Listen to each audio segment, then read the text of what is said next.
You're listening to Murder Not Murdering with Erin, And Autumn, a true crime podcast about murder and murdering. but we are not murderers.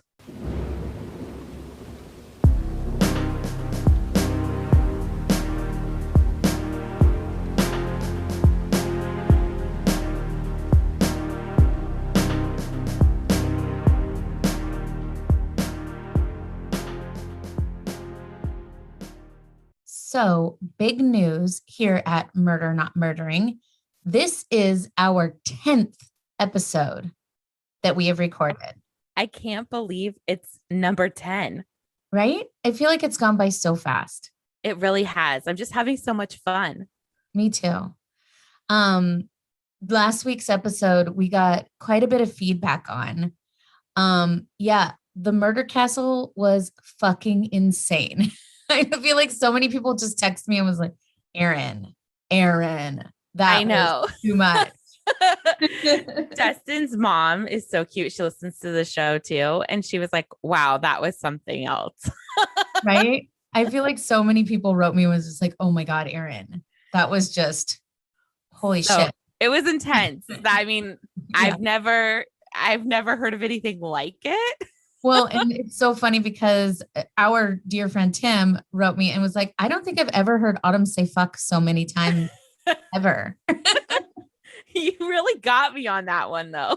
I did. I did. I hope I do well tonight because I feel like this one is not, it's not as like building an actual castle for murdering, but it's not great either. Like in a good way. Oh, okay. It gets worse, but not as worse. Yeah, I think I said that was the worst. And it was. I mean, that was like every time you're like, no, no, no, it can't get worse. It got really bad. Yeah, like really bad. Speaking of really bad, you have warned me ahead of time that your story is going to be really difficult. Yes, it has a lot of triggers for sure. Do you want to do a little disclaimer? I do. I just want to let everybody know that has a hard time listening to children being killed or rape, then they might want to skip this one. Okay. I try to be as respectful as possible, but parts of the story just there's no way around mentioning. Mm-hmm. Okay, I'm going to get right on into it. Okay. And it's the story of Ashley Pond and Miranda Gaddis. Ashley Pond was born on March 1st, 1989. Her mother, Lori Davis, was only 16 years old at the time of her birth. Lori married her high school sweetheart, David Pond, who was Ashley's father. Ashley was described as a loving, easygoing child who had a vivid imagination and could play alone for hours. For being so young when Ashley was born, her parents seemed to provide a happy early childhood for her. At age 10, this all drastically changed for Ashley when her parents divorced. And that could be really hard on a kid. Mm-hmm. Lori and David fought over custody and child support, and it is then the courts ordered a paternity test to be conducted. When the results came back, Ashley was devastated to find out that David Pond was not her biological father. It was revealed that her biological father was a man named Wesley Roediger. And I'm not entirely sure I'm pronouncing his last name correctly, but I listened to it on like Google and had them say the last name. So that's as close to it as I can get. She begins to stay with Roediger on the weekends, getting to know her biological father. Friends and family begin to notice a big difference in her personality. The happy, loving child that they knew was now a very different child. They described her as depressed and confrontational. She began to resist the visitations with her father, and she eventually tells her mom that Roediger was sexually abusing her. In January of 2001, Wesley Roediger was indicted on 40 counts of raping and sexually abusing Ashley. Oh my God. Which is the amount of 40. That's insane. In the course of 9 months, most of the charges were dropped, and he pled no contest to one count and was released on probation.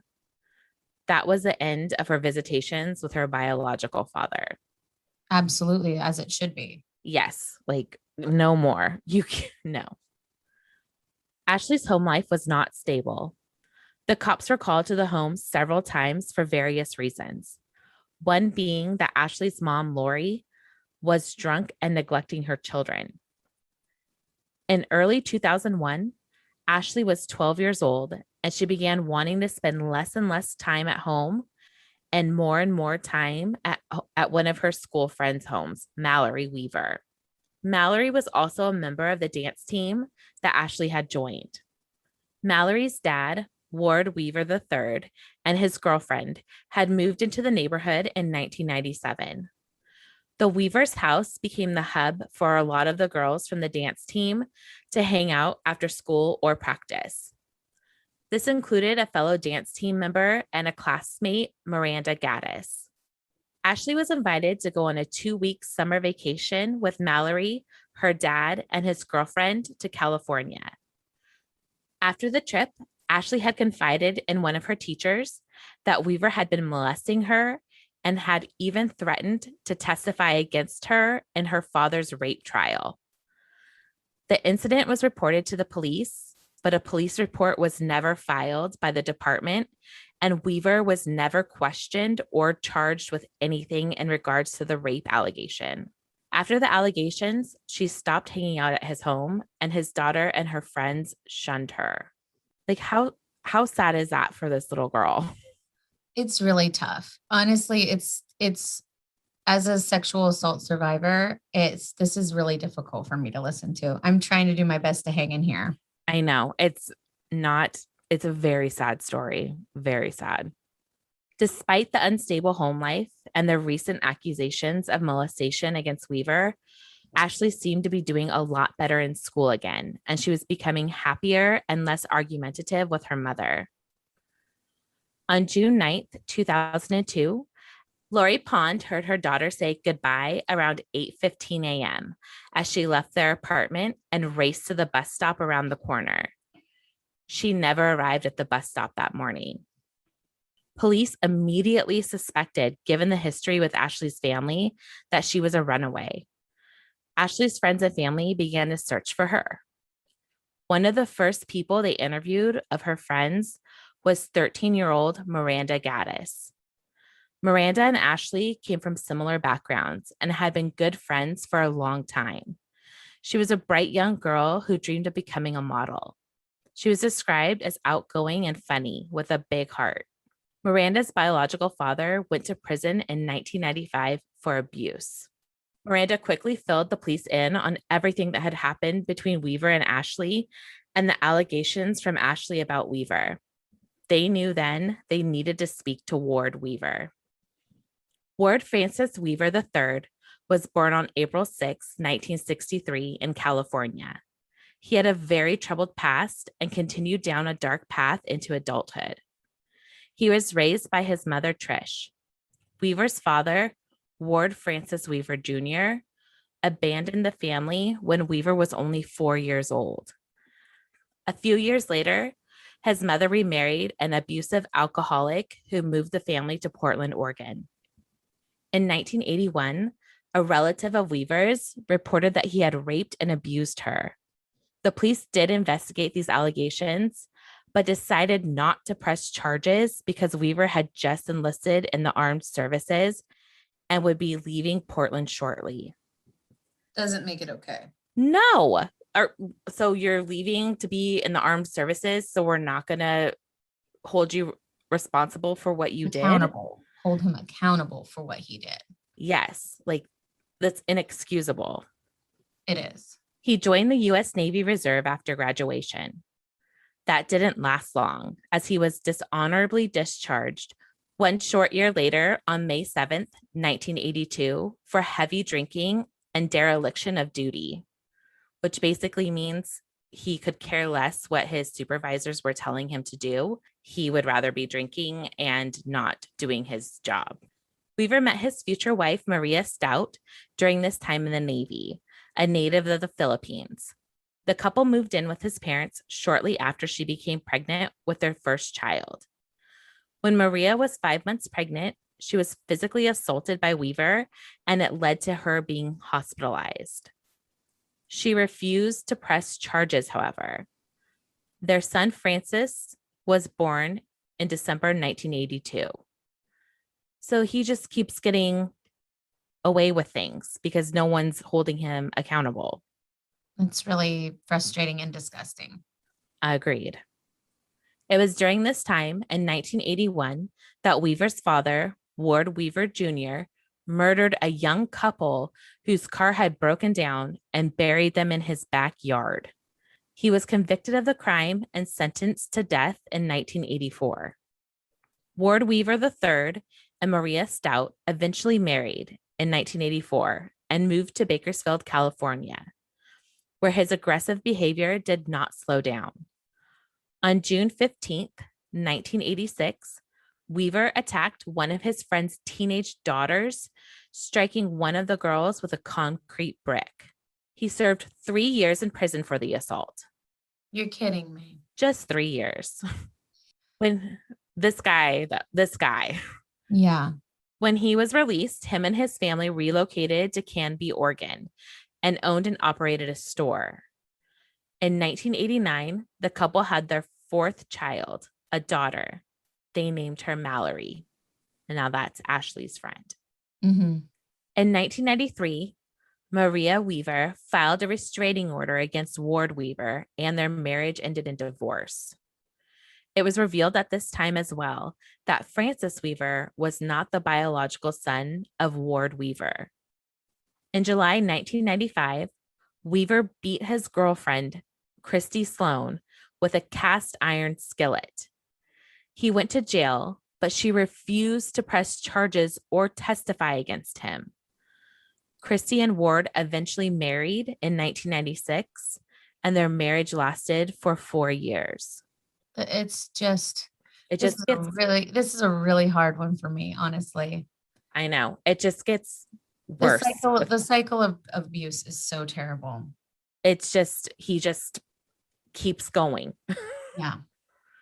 Weaver started an affair with a woman he met at work. They eventually moved in together in Oregon to the home he lived in when Ashley Pond went missing. The police questioned Weaver, but he denied that he had anything to do with Ashley's disappearance and that he hadn't seen or talked to her since her allegations of him raping her. A few months pass and Ashley is still missing. Miranda Gaddis, Ashley's friend from the dance team, also lived in the same apartment complex as Ashley. She was organizing a fundraiser to help fund the search, scheduled for March 23rd, 2002. On the morning of March 8th, 2002, Miranda left for the bus stop and never returned. The house that the Weavers lived in was around the corner from the bus stop that both Ashley and Miranda used to catch the bus to their school. Now that Miranda was also missing, the FBI instated a task force to search for the girls. They released a statement saying, "There is a growing belief that the cases are related. And while there's a slight hope that they have run away, there is a growing belief that there was some kind of criminal activity involved." Yeah. Soon after the girls went missing, Weaver and his son Francis dug a big hole in his backyard and covered it with cement. Weaver told his son that it was for a hot tub. Mm-hmm. The Portland Tribune got tipped off early on by one of Ashley's relatives that Weaver was a suspect. Weaver told the reporter he was the prime suspect, even though no one had been publicly named. He even gave an interview with KATU TV reporter Anna Song on top of the concrete slab. When Anna asked about the slab, he stated, "I'm putting in a jacuzzi. Last time I checked, that wasn't against the law." Wow. Yeah, spicy. He even did an interview with Good Morning America where he said, "I have no problem with them looking at me as a suspect. The problems are coming with what they're doing as far as questions that are being asked of my family. They're telling parents of my daughter's friends not to let their daughters spend the night because I'm a prime suspect and their daughter might be next. Well, hell yeah. I mean, no way my daughter would be going to Ward Weaver's house Absolutely not. ever Absolutely not. again. Ever No. again. Mm. On August 13th, 2002, Francis Weaver called 911, reporting that his father, Ward Weaver, had attempted to rape Francis's 19-year-old girlfriend. Oh my Fran- God. yeah. Francis told the dispatcher that his father had admitted to him that he had been involved in the disappearance of Ashley Pond and Miranda Gaddis. This was the connection that the FBI was looking for. Dig up that fucking yard. It's funny you say that. Weaver was arrested for the attempted sexual assault and a warrant was issued to search his property. Pond's stepmother, who always believed that Weaver was involved in both disappearances, had placed a sign next to the concrete slab on his property, which read, "Dig me up." Wow. That's exactly what I was thinking. Yes. Like, what the hell is this concrete slab? Suspicious. Mm-hmm. On August 23rd, 2002, the FBI began to search Ward Weaver's property. That day, they discovered the remains of Miranda Gaddis inside an empty microwave box in a storage shed behind the home. Oh my God. A few days later, on August 25th, the remains of Ashley Pond were unearthed from beneath the concrete slab in his backyard inside a 55-gallon barrel. In 2002, the governor launched a multi-agency investigation into the handling of the first report of Weaver's abuse of Ashley Pond. Because the police department had poorly filed the paperwork, he was never questioned when her original allegations for him was brought to light. That is just Sickening. it makes me so frustrated. Honestly, like this is making me angry and teary and it's very upsetting. It's a very none of this should ever have gotten to the point where it did. Those girls Absolutely. never should have ever been in harm's way. Weaver remained under arrest for the attempted rape of his son's girlfriend until October 2nd, 2002, when he was indicted and charged with 6 counts of aggravated murder, 2 counts of abuse of a corpse in the second degree, 1 count of sexual abuse in the first degree, 1 count of attempted rape in the second degree, 1 count of attempted aggravated murder, 1 count of first degree attempted rape, 1 count of sexual abuse in the first degree, 1 count of sexual abuse in the second degree, and 2 counts of sexual abuse in the third degree. That's a lot. A lot. Yeah. I hope he was convicted for all of it. In September 2004, Weaver pleaded guilty to 2 charges and no contest to the rest. A plea bargain allowed him to avoid the death penalty. He was sentenced to 2 life sentences without parole. In 2009, Gaddis's younger sister, Mariah, visited Weaver in prison on 2 separate occasions. She said, "I had to know what happened. It was the only way I could put it behind me," she told reporters. During the visits, Weaver admitted to murdering Pond and Gaddis with his bare hands. No. And told Mariah that he had planned to murder her next. Are you kidding me right now? Bastard, honestly. Continuing for 3 generations, on February 17th, 2014, Weaver's son, Francis, was arrested and charged with murder. He and 3 others had allegedly robbed and killed a drug dealer in Canby, Oregon, the day prior. Ashley Pond and Miranda Gaddis were 2 innocent young girls who met a very tragic fate. Ashley's allegations should have been taken seriously, and this man should never have been allowed near children again. Absolutely.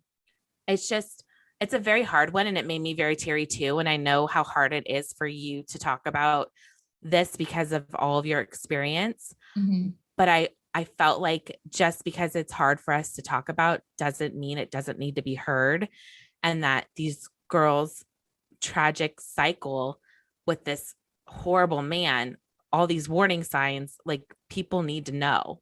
Yeah. My sources were Unsolved Mysteries, Wikipedia, Murderpedia, a podcast called Going West, a podcast called True Crime Cat Lawyer, which was actually really cute. True crime cat lawyer. That sounds like you made that up. I know it sounds like it would be my podcast. For real, though. The Oregonian, and an article by Charles Montaldo.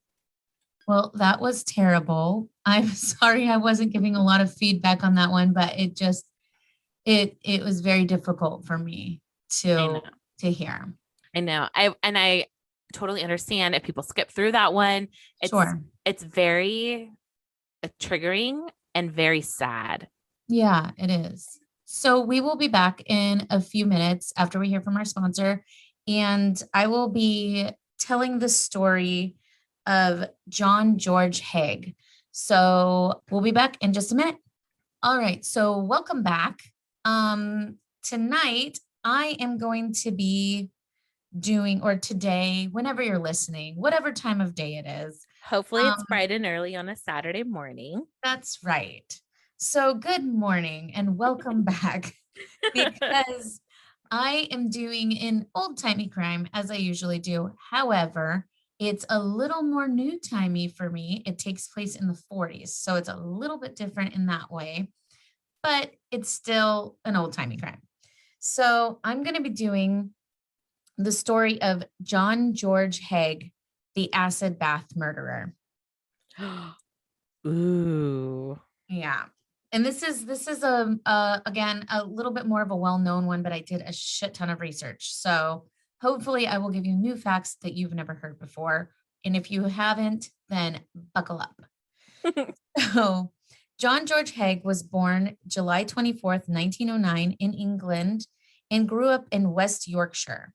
His parents, Alfred and Emily, belonged to an ultra-conservative and anti-modern religion called the Plymouth Brethren. They believed that you needed to live in a very secluded and severely strict lifestyle.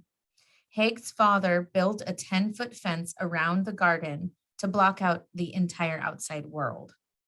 Despite this, Haigh became an excellent piano player, but he did later claim that during his childhood, he suffered from reoccurring religious nightmares. Yeah, I bet. Yeah, they were, very, very strict, lived very modestly, and they were, he went through a lot of abuse with his father regarding religion. When I think he said when he was 8 years old, something had happened and his dad told him it's because you're a sinner. That's why you have a scar on your forehead. Just awful. Yeah. Oh my. Yeah. Yeah. Anyway, so he did win a scholarship to the Queen Elizabeth Grammar School in Wakefield, and then he won an additional scholarship to the Wakefield Cathedral, where he became a choir boy. After school, he was an apprentice to a firm of motor engineers, but he left that job and took other jobs in insurance and advertising. At age 21, he was fired for being suspected of stealing from the cash box. So this is kind of the beginning of his kind of fraud, and he definitely was not a very trustworthy person. On July 6th, 1934, Haigh married Betty Hammer, a lively woman described in some accounts as a good time girl. The marriage was over shortly after it began. The same year, Haigh went to jail for fraud. Betty gave birth to a girl while he was in prison and gave the baby up for adoption and left Haigh for good. Mm-hmm. Upon his release, he was jailed again, this time for 15 months, for a fraud involving buying cars on hire purchase, which is installment plans. So he would take a car from an installment plan and then he would end up trying to sell it or scam to get money out of it. Oh, okay. Because I was like, what's a hire purchase? Yeah, I was wondering that too. Yeah. This time, when he was freed, he went straight. He was starting a dry cleaning business that became very successful until his business partner was killed in a motorcycle accident. He moved to London and became a chauffeur to William McSwan, a wealthy owner of an amusement park. Haigh and McSwan became friends. Haigh wanted to start a business of his own, so he did, as a fake lawyer. Kind of like me. Yeah, I could be a cat lawyer. And he earned himself 4 years in jail for fraud. Oh, never mind. I'm going to scratch that dream then. Yeah. He was released just after the start of the Second World War, then jailed again for theft. While in prison, he came up with the perfect murder and fraud. He thought he would get away with it by dissolving the bodies in sulfuric acid. No bodies, no crime. He experimented on mice and found that it only took 30 minutes for the bodies to disappear, the mice bodies. He was freed from one term and got a job as an accountant with an engineering firm. Apparently, background checks weren't a thing because I don't know that he's the best accountant or even a real one. Yeah. He's a great lawyer though. Anyway, so soon after, by chance, he ran into William McSwan at the Goat Pub in Kensington. McSwan introduced Haigh to his parents, Donald and Amy, who mentioned that they invested in real estate. On September 6, 1944, William McSwan disappeared.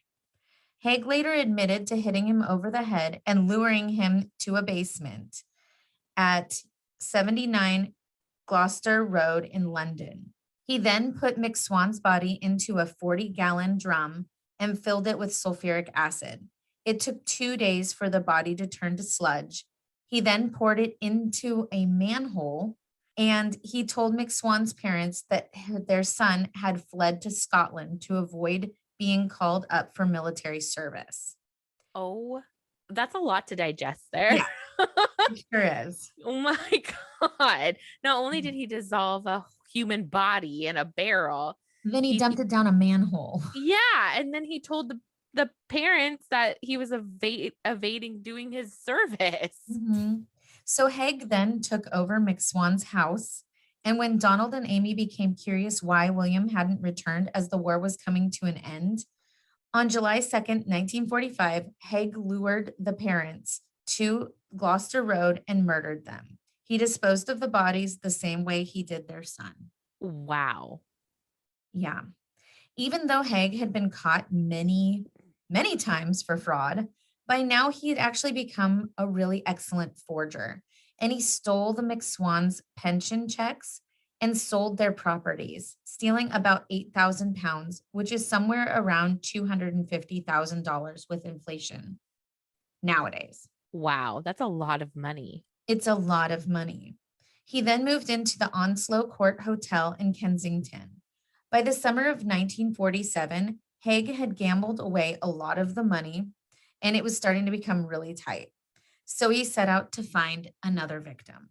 He met a well-to-do couple, Dr. Archibald Henderson and his wife, Rose.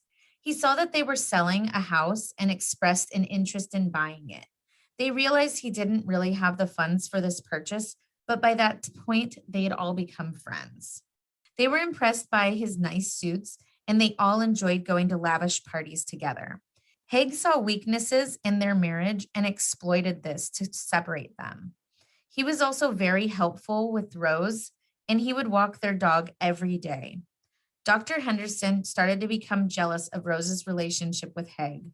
On February 12th, 1948, he drove Dr. Henderson to Crawley in West Sussex to his new small workshop he was renting.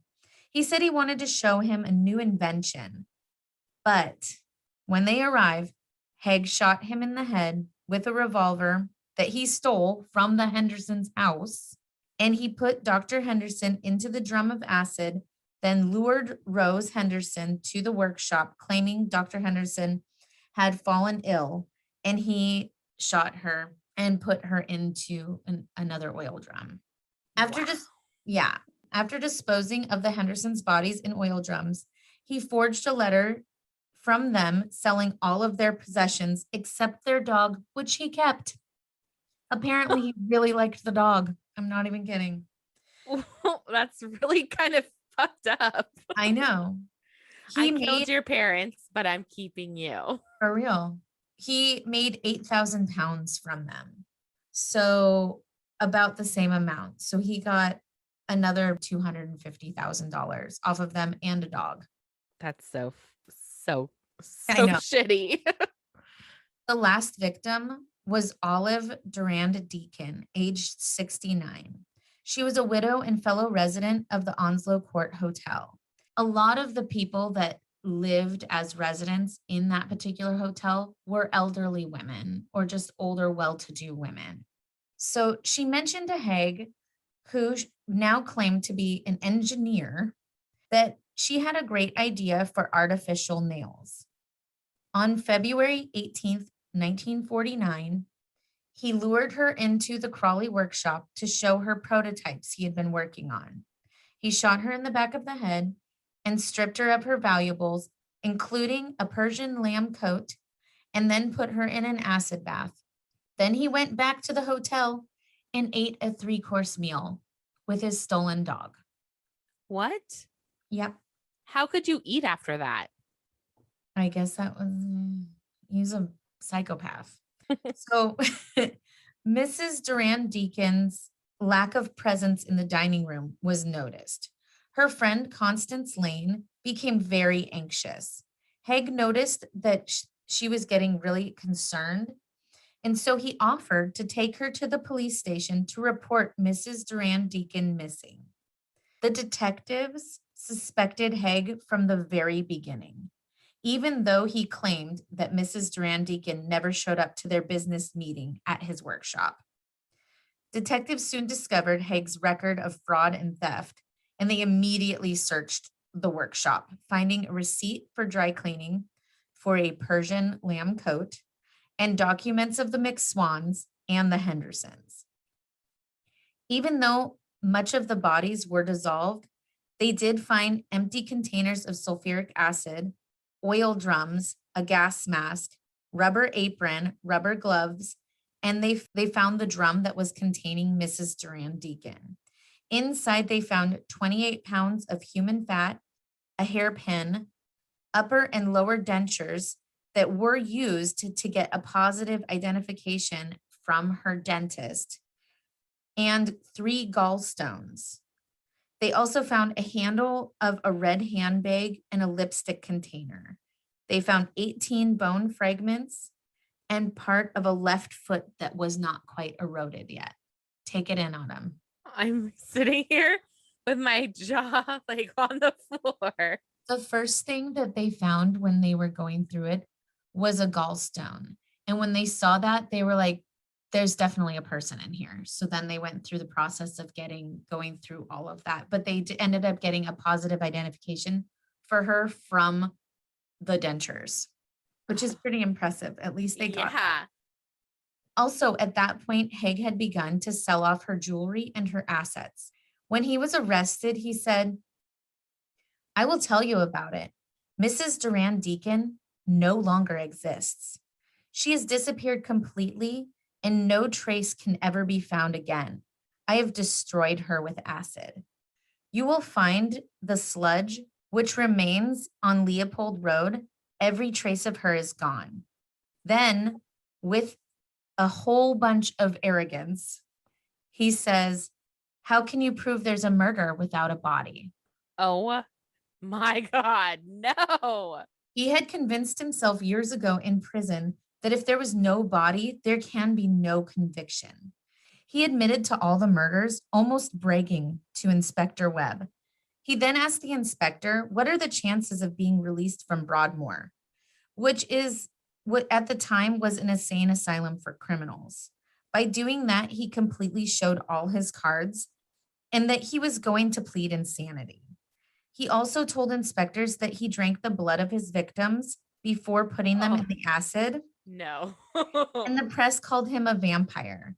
He talked about his religious dreams where he drank blood, and he said that he couldn't have control over his own impulses. There's a lot of theories that he never drank blood, and this was just part of him trying to plead insanity. He was doing a really good job.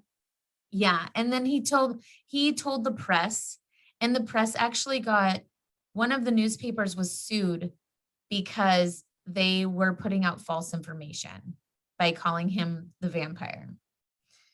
So he never showed any remorse at all. He also admitted the three more murders, stating that he killed them just to drink their blood.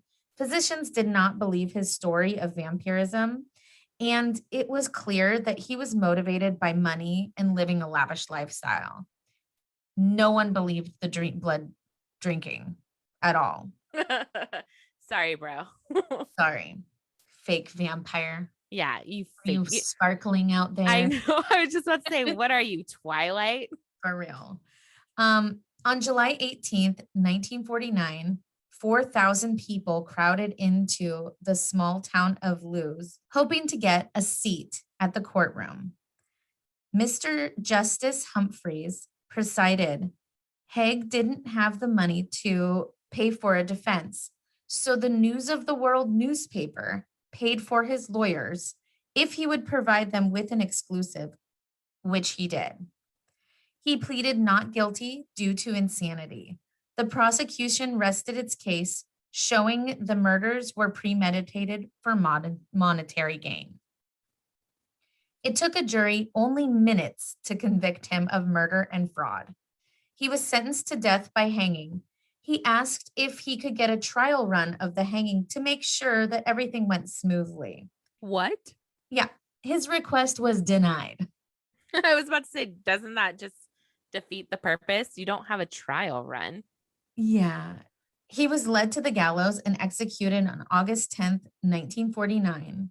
There was a body and a grave for John George Haigh, which is so much more than he ever gave his victims.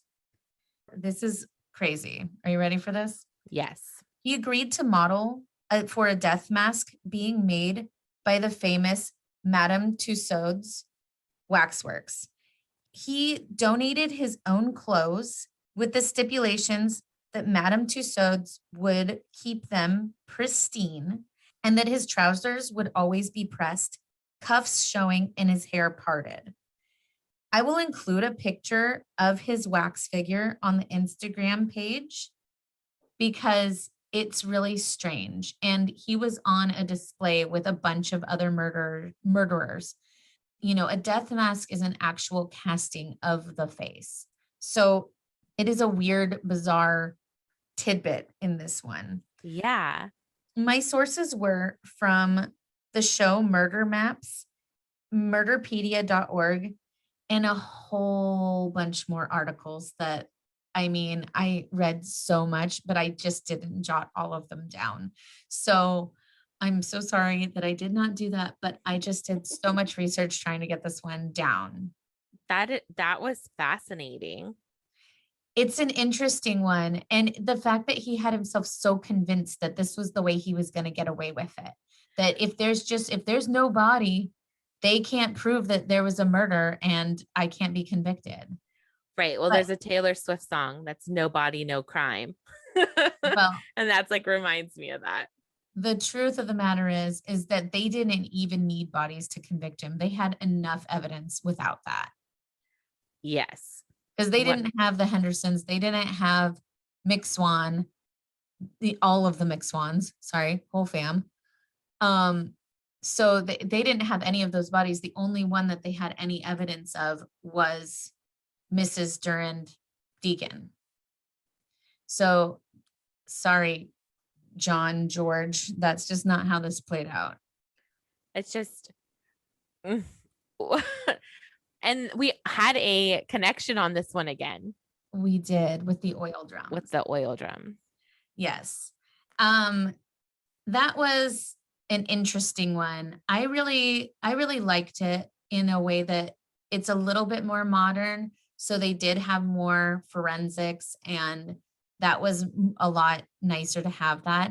Plus, there's actual his confession. You can read his confession. So it's nice to be able to see, just to have more information out there. Right. Because it is hard sometimes with the old timey crimes, because I will have to do so much reading and research just to find something that is a consistent thread throughout. Right. And I don't know if everybody knows how much work it is to do these old-timey crimes like you do. Yeah. It's a Yeah. lot of research, It's a lot of research. reading. I spend a lot of time reading. And then I just desperately try to see if I can find a show that I can put on, while I'm doing my research. So that's the story of the acid bath murderer. It is a more famous one, especially because there was a time during wartime, during World War II, where there were murderers, and I may do some other ones from that time period because there were murderers that were murdering, but because London was being bombed and because there were so many things going on, it was really easy to pass off these bodies as, just a casualty of war. There was a lot of opportunistic killings during that time. I think I'm going to probably touch on it again. Yeah, that was definitely that. I mean, it was no murder castle. I don't know how we're ever going to top that one. I don't think we can top the murder castle. But that was really interesting. Yeah. And I hope people are liking that I do focus on these older ones. If you have suggestions, please feel free to email us. It's info@murdernotmurdering.com, or you can DM us on Instagram and we reply pretty quickly. So we'll get back to you right away on that. But we love suggestions and feedback. Yes.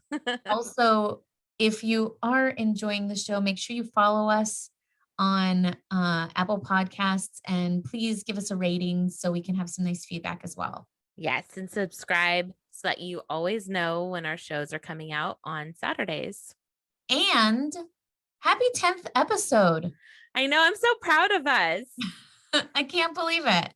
I feel like I think we'll do a big one for the 20th episode, but this is a little milestone in our podcasts.